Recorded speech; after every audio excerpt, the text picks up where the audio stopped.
Boa noite a todos, sejam muito bem-vindos na primeira sexta-feira de atividade, de 2026, que esse ano seja um ano bastante próspero, e que realmente nós consigamos, tudo aquilo que está dentro dos nossos objetivos, com a ajuda da espiritualidade. E hoje nós vamos ter o prazer de ouvir a nossa irmã Camila, que está aqui e que é uma das evangelizadoras da casa. Mas o assunto hoje vai ser outro, Camila? Sim, diferente. Então vamos só fazer uma prece para iniciar os nossos trabalhos. Pai nosso que estás nos céus, santificado seja o vosso nome. Venha a nós o vosso reino, mas seja feita a vossa vontade, não só na terra como no céu. O pão nosso de cada dia nos dai hoje. Perdoa, Senhor, as nossas ofensas, assim como nós queremos perdoar os nossos ofensores. E não nos deixeis cair em tentação, mas livrai-nos de todo mal, no corpo e no espírito. Assim seja. Assim seja. A casa é sua. Nossa.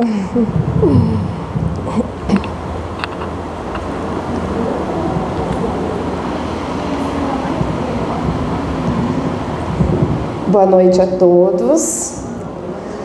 Estou um pouco nervosa, mas com muita gratidão, que foi um convite, Marlene, assim, jogado, mas a gente sente no coração, às vezes, quando a gente tem que assumir algo. Quando a Marlene colocou no grupo que precisava de alguém para vir, eu falei, acho que talvez esse é o momento. E é um assunto que eu queria compartilhar, já fiz essa partilha em outros grupos, mas senti no coração, acho que é importante a gente levar esse assunto hoje. Então eu agradeço a oportunidade de estar aqui, agradeço de fazer parte da casa, fazer parte da equipe de evangelização. Meu coração se enche de alegria toda vez que eu venho aqui, porque é uma casa que me acolheu com muito carinho e me acolhe todos os dias. Para eu falar sobre isso, levou alguns anos, 5, foi um pouquinho, mas foram tempos assim de estudo da doutrina e também no meu interior, no meu íntimo, a gente entender o que cada situação quer mostrar para a gente. Às vezes a gente não entende também, mas a gente segue na caminhada, Então, o tema que eu quero trazer hoje é sobre a doação de órgãos, mas eu quero trazer sob a luz da doutrina espírita. Poucos temas mexem tanto com a gente quando a gente fala de vida ou morte. É sempre um assunto que deixa a gente sentimental, às vezes quando é morte, traz uma certa melancolia, só que a gente tem o prazer e a dádiva de participar de uma doutrina onde ela traz esse consolo. Quando a gente fala de morte, a gente tem momentos de descontentamento, às vezes de muita tristeza, mas eu sempre encontrei na doutrina um carinho. É a doutrina consoladora, Foi enviado para nós por isso.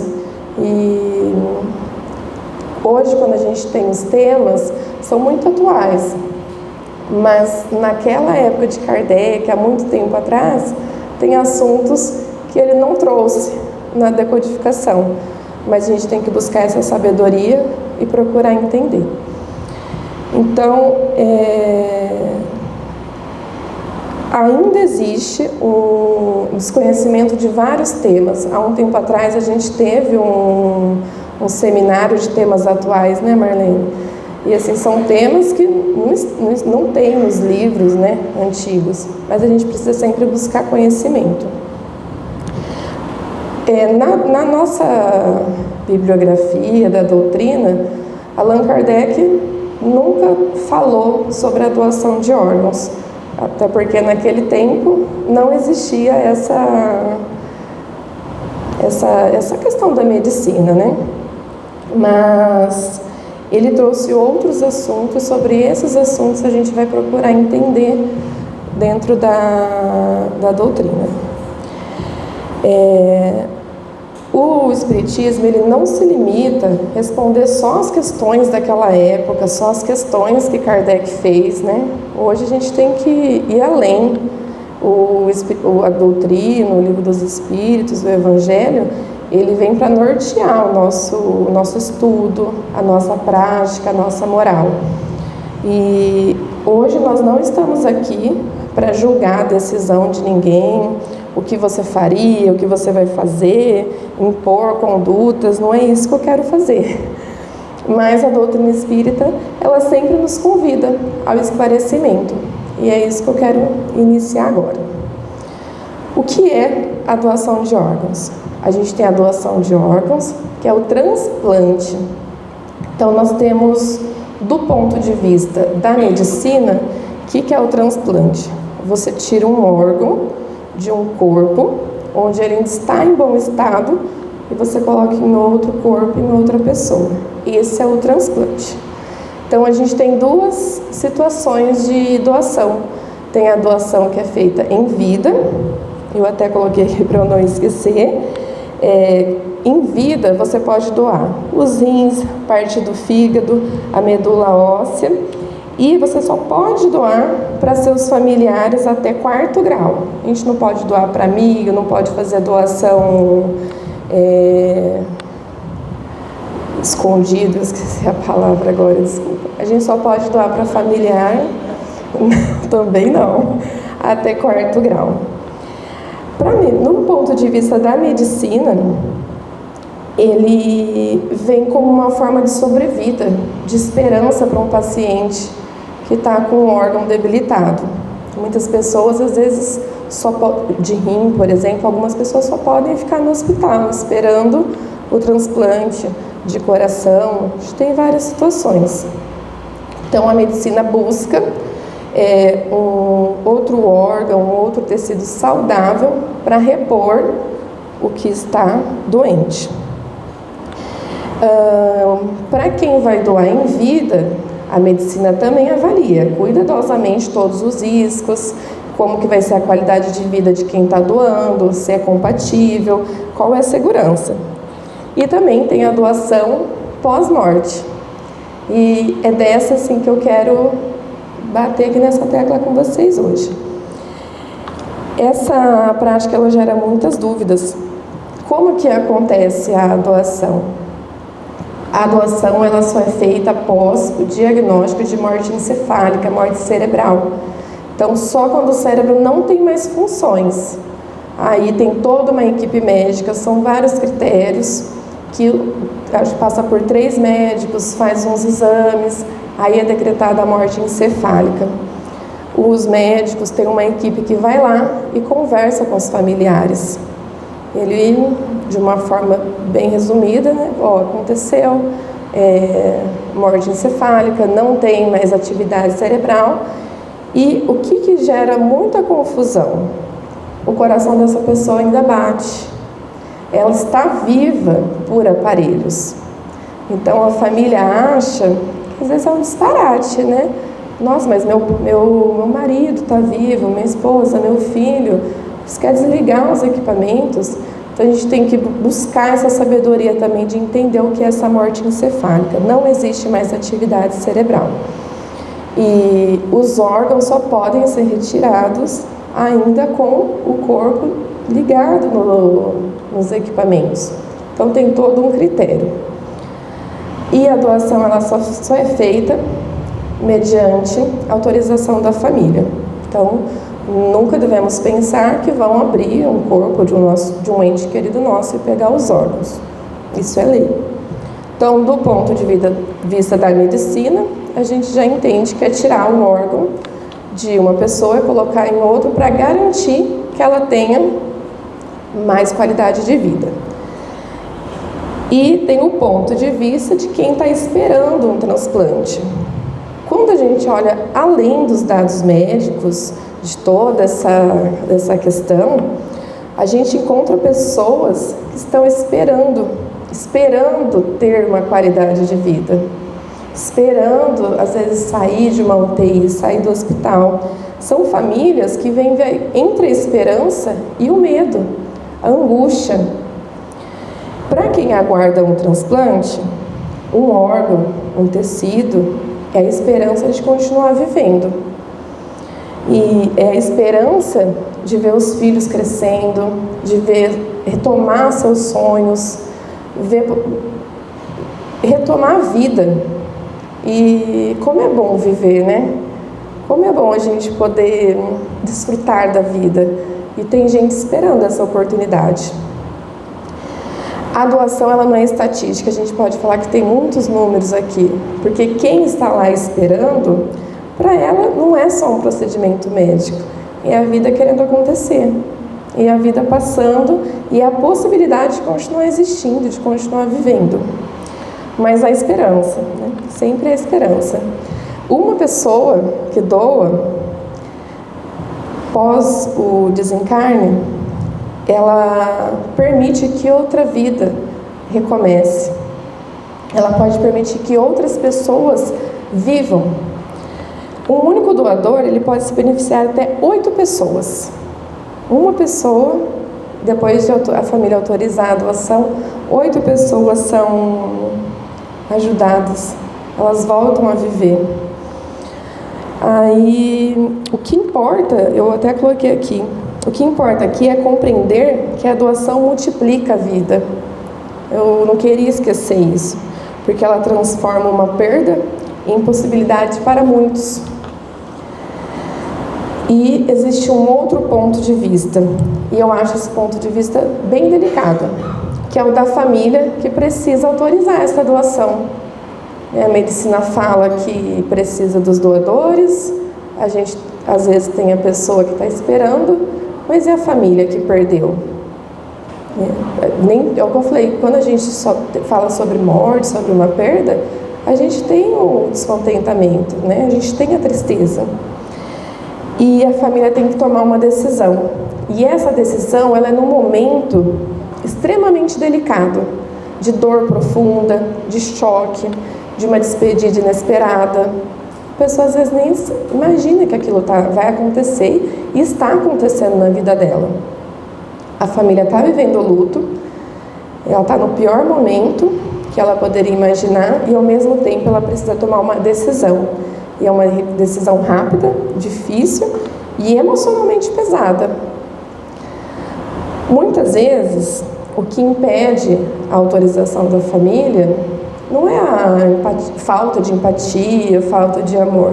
Às vezes é a informação, é entender o quanto isso pode ajudar o outro.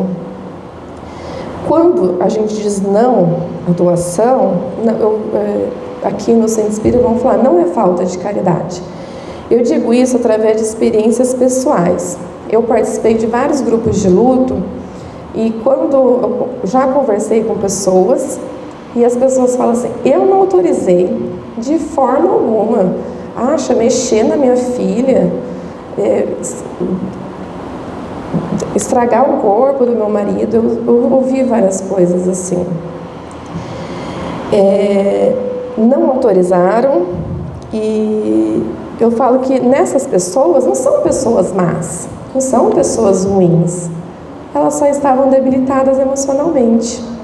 Elas não tinham naquele momento a visão o quanto isso poderia fazer bem ao outro. E muitos diziam temer que o corpo fosse desrespeitado, que o ente querido ficasse irreconhecível no velório. E não é assim, gente. Não é assim e não pode ser assim. Eu coloquei aqui, que a lei brasileira ela exige que o corpo seja devolvido após a retirada dos órgãos, que ele seja devolvido em bom estado para a família. Na retirada dos órgãos ficam apenas as cicatrizes, semelhantes às de uma cirurgia cardíaca, como se fosse uma revascularização miocárdica. Então eles só cortam aqui, ó, e daqui eles conseguem tirar todos os órgãos. E quando é tecido, eles não, geralmente é a pele, eles não tiram parte que vão deixar a pessoa irreconhecível, que não vai conseguir fazer um velório. Então, esse argumento daqui para diante para nós cai por terra, não vamos usar nunca. E então, por isso que falar em doação de órgão, hoje também eu acho que a gente precisa se conscientizar, né? Tem essas coisas, nem todo mundo tem acesso a essa informação. Antes eu também não tinha. Então, dito tudo isso, a gente recorre agora à doutrina espírita. Não para a gente encontrar respostas prontas, porque não existe, mas para compreender os princípios e, a partir dessa moral, a gente vai querer entender. Eu vou usar minha colinha agora, porque são alguns números. Allan Kardec, no Livro dos Espíritos, ele dedica boa parte que faz importância à compreensão da vida, tanto da morte e da relação que o corpo tem com o espírito com o corpo, aliás. Então, na questão 134 do Livro dos Espíritos, Kardec pergunta assim: o que é a alma? E os espíritos respondem: a alma é um espírito encarnado. E isso nos faz lembrar que o espírito não é o corpo. Ele está no corpo durante a encarnação. Mas na questão 135, Kardec fala: há no homem alguma coisa além do corpo? E os espíritos respondem: sim, a alma. Então o corpo é transitório, mas o espírito, ele é imortal. Na questão 149, a pergunta é: em que se transforma a alma depois da morte? Volta a ser espírito, dizem os espíritos. E após o desencarne, o corpo físico já não serve mais para o espírito. Na questão 154, os espíritos explicam que a separação da alma e do corpo acontece gradualmente e que o sofrimento depende do apego à matéria. Então, quanto mais nós formos apegados à matéria, ao nosso corpo, o desprendimento é, por vezes, um pouco mais sofrido. Mas a espiritualidade não é em vão, não é para isso que a gente está aqui estudando e procurando evoluir, justamente para entender isso. A doutrina espírita, então, ensina respeito ao corpo, mas não culto à matéria, ao corpo físico. E respeitar o corpo não significa impedir que ele possa, após a morte, ser instrumento de auxílio ao próximo. O que acompanha o espírito são os nossos sentimentos, o que a gente está fazendo aqui hoje. Escolhas, valores, a decisão que a gente está tomando, o bem que a gente está fazendo. A matéria fica. E no Evangelho segundo o Espiritismo, a gente também aprende que a caridade é uma das maiores expressões do amor. Em qualquer centro espírita que a gente for, qualquer casa, a gente vai achar logo o nosso lema em algum lugar. Fora da caridade não há salvação. Aqui a gente também tem. E as casas, todos os trabalhadores levam isso assim à risca, né? Aqui, não sei na prática, mas a gente tem isso na ponta da língua. Mas afinal, o que é caridade para a gente? É ajudar num projeto com crianças? Sim, acho que é. É colaborar na distribuição de alimentos, um dia da semana? Eu também acho que é. É dar roupas que a gente já não usa mais, ajudar alguém que precisa? Sim, tudo isso é caridade e é muito importante. Mas no capítulo 13 do Evangelho, Kardec nos lembra que a verdadeira caridade é discreta, ela é sem ostentação e ela se manifesta no bem que ela faz. Ela nasce na intenção sincera de ajudar, sem esperar reconhecimento. Aí lá no Livro dos Espíritos, Kardec perguntou também para os espíritos: qual o verdadeiro sentido da palavra caridade? E os espíritos responderam para ele: benevolência para com todos, indulgência com as imperfeições dos outros, perdão das ofensas. Então eu fui tentar entender. E benevolência é desejar e promover o bem do outro. Estamos sendo benevolentes? Seremos benevolentes? A caridade, ela não se limita só a essas ações visíveis. Ela precisa ser concreta, mas a gente não necessariamente precisa que ela seja visível, porque a caridade às vezes está num olhar, está num abraço, está num aperto de mão que você dá, e às vezes ela também está no silêncio, está naquela decisão que você ajudou alguém a tomar só no abraço. Ela também está nessas situações. Ela também se manifesta nas decisões difíceis, nas decisões silenciosas, nas decisões íntimas, aquela que ninguém vê, mas que pode transformar a vida do outro. A caridade não é dar o que sobra, mas é dar o que a gente tem de melhor e o que pode significar algo bom para alguém. Quando um gesto ele devolve tempo, dignidade e vida, ele se torna uma expressão profunda de caridade, uma expressão profunda de amor ao próximo. Então, quando a gente busca compreender essas questões à luz do Espiritismo, a gente percebe que a doutrina também não se afasta do Evangelho de Jesus. Porque o Espiritismo ele não veio substituir o Evangelho, ele veio para explicar. E quando a gente entende, a gente vive na graça do Evangelho. Eu tenho essa percepção. Eu acredito nisso. Então Jesus deixou um ensinamento muito simples, mas muito profundo, o que é difícil a gente seguir. Ele atravessa os séculos. Amarás o teu próximo como a ti mesmo. Mas Jesus não fala de um amor abstrato. Eu amo a Marina. Amo, nossa, amor. Mas Jesus não quer isso. Jesus quer as nossas ações concretas, até porque o amor de Jesus, ele não ficou só na palavra. Jesus foi o maior doador que passou nessa terra. E muitos dos gestos dele foram concretos. O Espiritismo nos ajuda a entender as causas da dor num momento complicado. Mas o Evangelho de Jesus, ele nos ensina o que fazer diante dela. Nem sempre a gente vai poder evitar o sofrimento, mas a gente pode escolher não aumentá-lo e sempre que possível tentar aliviar. Então, coloco essa mesma situação para quem está lá, que perdeu o seu ente querido. O que ele vai fazer com aquela dor? O que ele vai fazer depois que os médicos chegaram para ele e falaram: você tem a opção de autorizar a doação de órgãos. Como que a família vai lidar com essa dor? É difícil, mas a gente precisa carregar esses ensinamentos do Evangelho.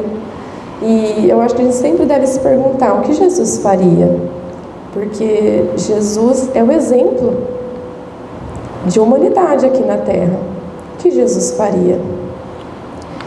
O amor ao próximo, ele foi ensinado por Jesus, ele se manifesta quando a gente também quer preservar a vida. A gente oferece esperança, permitir que o outro continue. É nesse ponto que a reflexão da doutrina encontra a prática evangélica, de seguir os ensinamentos. E é por isso que quando a gente vai falar de doação de órgãos, a gente não vai falar só de medicina, de espiritualidade. A gente vai falar de Jesus, o exemplo de Jesus, na sua forma mais concreta: amar o teu próximo, dar vida, trazer luz, esperar, trazer luz para a vida de alguém. Às vezes, doar é permitir que a vida continue no outro, permitir a alegria do outro, né? Quando a gente doa algo para alguém, às vezes a pessoa fica tão feliz, a gente também se alegra, né? Quando a gente faz esse gesto concreto. Agora imagina num transplante de órgãos, onde você devolve a vida a alguém, você traz luz para o outro de volta, você reacende esperanças de uma vida melhor. Isso também é Evangelho, isso também é Jesus. Isso é seguir o maior evangelizador que a gente tem.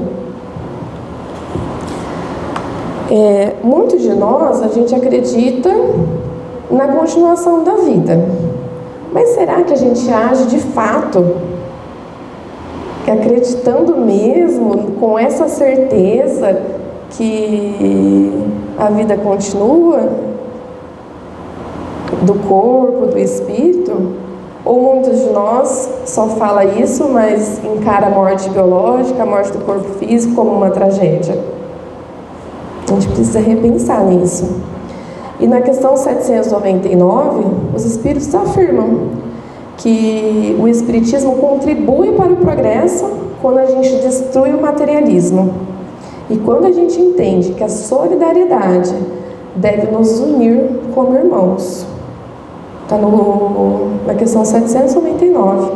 Aí, solidários, poderemos pensar não só na nossa dor, mas também na dor do nosso semelhante. É uma pergunta, um desafio, e eu tenho que tomar muito cuidado para fazer, mas eu preciso fazer. E se fosse você? E se fosse alguém da sua família esperando? A gente não acredita que a vida continua, que o espírito deixa o corpo? Então por que não doar? E antes que alguém me pergunte, Camila, mas isso já não está definido no nosso plano encarnatório? O desencarne já não estava previsto? Um transplante vai mudar o rumo da vida? A doutrina nos ensina que existe sim um plano reencarnatório, um planejamento, mas a gente escolhe o gênero de provas, mas não cada detalhe da vida. No Livro dos Espíritos, questões 258 e 259, a gente aprende que o espírito escolhe o gênero, mas não cada detalhe, foi o que eu falei. Ou seja, ele não é um roteiro rígido.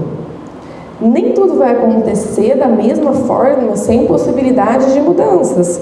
É mais parecido com um caminho que a gente vai seguir, mas com experiências que podem se desdobrar, das maneiras diferentes ao longo da vida, com o que a gente vai fazendo.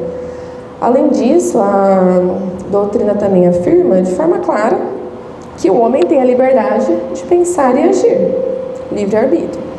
Isso significa que muitas situações da vida não dependem só do plano espiritual. Então, às vezes, tudo a gente joga, né? Já era para ser assim. Mas é assim mesmo, é fácil, né? Mas significa que muitas coisas podem acontecer. E, assim, decisões individuais e coletivas. Decisões médicas, o que você está fazendo da vida com o seu corpo, e também de políticas públicas, fila de transplantes e também doações que acontecem ou não, para restabelecer a saúde de cada um. Tudo isso também envolve o livre-arbítrio. Às vezes não é nosso, é do outro. Por isso que a gente tem que compreender que muitas situações da vida fogem desse planejamento espiritual. A gente não vai dar uma curva e mudar tudo. Mas às vezes as coisas, a gente nem sabe qual que é o nosso planejamento, né? Como que vão ser as coisas. E eu acho importante a gente dizer com muita humildade sobre o Espiritismo. Ele esclarece, ele consola e orienta. Mas o Espiritismo não tem a pretensão de explicar tudo que acontece na nossa vida, tudo que está para acontecer. Em nenhum momento a gente vê isso nas obras que a gente lê. E para quem, a partir dessa reflexão, entende que uma doação de uma pessoa que passou pelo desencarne, pelo desligamento do corpo, pode salvar vidas, eu acho que a gente dá um passo adiante. Como o pessoal falou, a gente subiu um degrauzinho. E para quem sente no coração esse desejo de ser doador, também tem coisa que a gente tem que saber. Nem todos nós poderemos de fato ser doadores no futuro. Eu espero que seja um futuro bem distante, né? Que demore. Mas vai depender muito de condições médicas, o que a gente vai fazer, como que a gente vai desligar, aliás, como vai ser esse desencarne, como os médicos vão proceder com as situações, e de muitos fatores que não cabe a gente controlar. Mas, se existe em nós o desejo, a intenção, a disponibilidade de falar: quero ser um doador, quero salvar vidas, quero praticar a caridade, porque a gente precisa entender que isso também é uma forma de caridade, e isso já é significativo. Então, todas as pessoas são potenciais doadores, todos nós. Não tem idade, não tem histórico médico, não é isso que vai definir. São exames clínicos laboratoriais na hora do desencarne. Os órgãos, tecidos, dependendo, você não pode às vezes doar um órgão, mas você pode doar um osso, pode doar um tecido, então são vários fatores. Só que no Brasil não basta ser doador. A doação de órgão, ela não é uma obrigação no Brasil, ela é um direito e a pessoa pode optar. E a doação de órgão só acontece com autorização da família. Por isso, se esse for um desejo seu, o que é importante a gente falar? No Brasil não adianta a gente tatuar, não adianta colocar lá no Instagram, não adianta colocar no RG. Você precisa chegar nos seus familiares e falar: eu quero ser um doador, eu sou um doador. Porque só quem autoriza a doação é a família. Eu até coloquei aqui quem que pode autorizar, ó. São os parentes de primeiro e segundo grau: pais, irmãos, avós, filhos e netos. E no caso, menores de 8 anos, pai e a mãe precisam autorizar a doação. Então, vocês já percebem que tem uma burocracia, né? Às vezes a pessoa, eu também já conversei com outras pessoas, a pessoa, ela se denominou doador, mas a família não autorizou. Só que uma conversa clara, falar que esse é o seu desejo, é o primeiro passo que a gente tem que dar. Mas a decisão final é sempre da família, os médicos não podem interferir e não podem julgar, nem nós, né? Mas o diálogo, o esclarecimento, uma conversa sincera, transforma todas essas dúvidas em segurança. O que eu trouxe aqui, lógico, é muito pouco das informações que a gente tem aqui, aí na internet, dos médicos, né? Algumas informações que eu tirei daqui, eu peguei do Gov e do Gov-SP. Ambas as informações elas foram utilizadas dia 25 de setembro de 2025. E nessa data, mais de 26 mil pessoas esperavam por um transplante só no estado de São Paulo. E todos os dias pessoas desencarnam, todos os dias pessoas estão se desligando do corpo e muitos nãos são ditos. Muitas vidas não estão sendo vividas, elas estão esperando só um sim. E às vezes um simples sim, que a gente fala hoje, que a gente vai chegar em casa, olhar para o seu marido, olhar para sua mãe, olhar para o seu filho e falar: eu sou um doador. Esse sim que a gente fala hoje, ele pode se tornar, no momento certo, no momento previsto, um gesto silencioso de amor e caridade. Eu não quero deixar passar, mas eu serei breve, que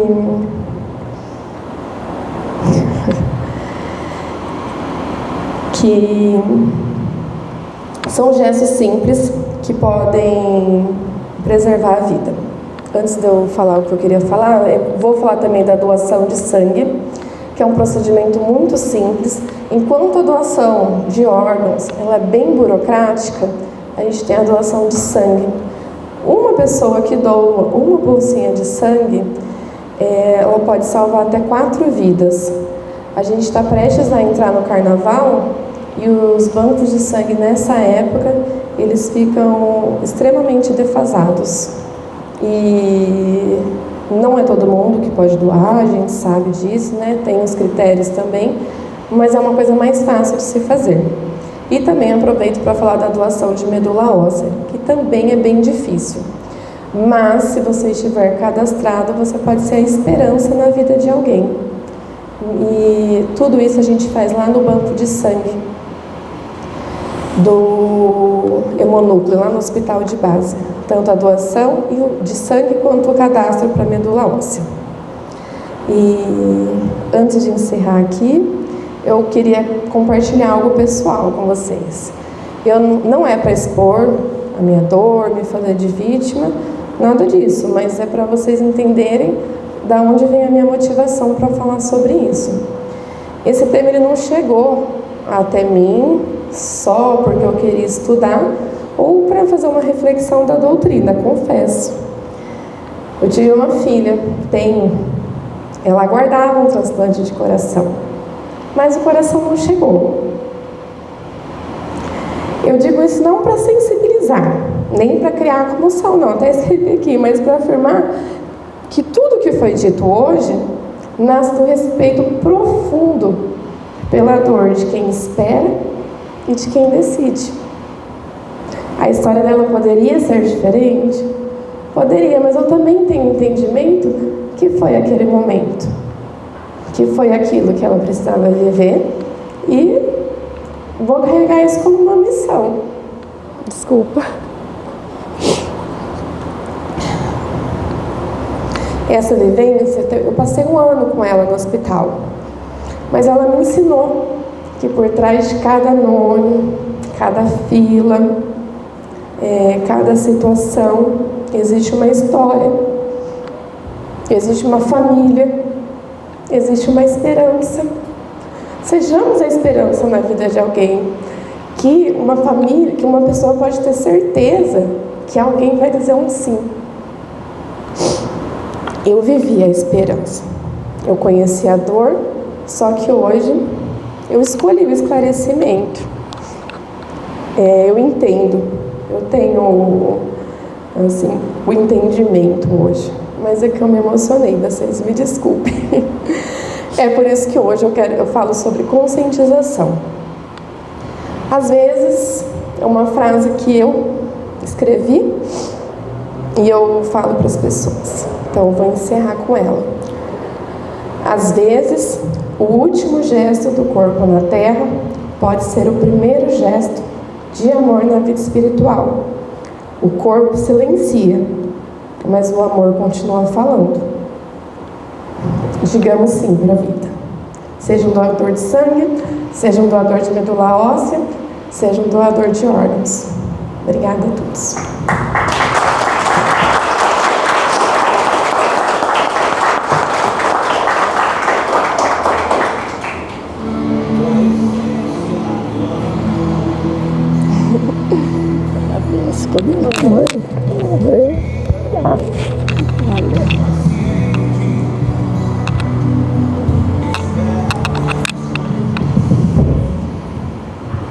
Nada como ouvir alguém que viveu, essa experiência e pode falar realmente, tudo que sente, tudo que sentiu. E agora ter condições de falar ainda, e poder orientar as pessoas, incentivá-las à doação de órgãos. É muito importante. Acho que todos deveriam ter essa consciência,